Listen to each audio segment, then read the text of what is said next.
महत्त्वाचं म्हणजे आतापर्यंत फार मोठ्या प्रमाणामध्ये महायुतीमध्ये प्रवेश भाजपामध्ये आणि शिवसेनामध्ये सुद्धा प्रवेश होत आहे आणि NCPमध्ये सुद्धा फार मोठ्या प्रमाणामध्ये प्रवेश सुरू आहे। आता लवकरच मला वाटते फार मोठे नेते मोठ्या पदावर असलेले ते सुद्धा लवकरच महायुतीमध्ये प्रवेश करणार आहेत आणि हे सगळं एकच ह्याच्याकरता येत आहेत की ज्याच्या माध्यमातून आपण पाहतो की मोदीजींचा हात बळकट झाला पाहिजे, 400च्या वर आपले सदस्य निवडून आले पाहिजे, आमचा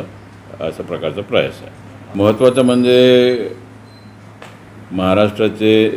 हे जे NCP असेल, उद्धव ठाकरेंचा शिवसेना असेल,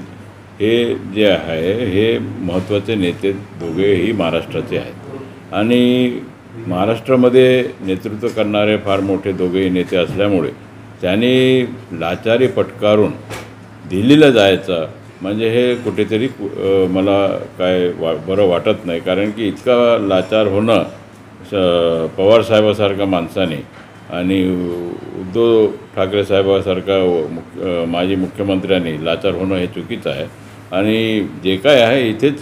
सोक्षमोक्ष करायला पाहिजे होतं आणि तिथे जाऊन दिल्लीला जाऊन काय ते निर्णय लावणार आहेत।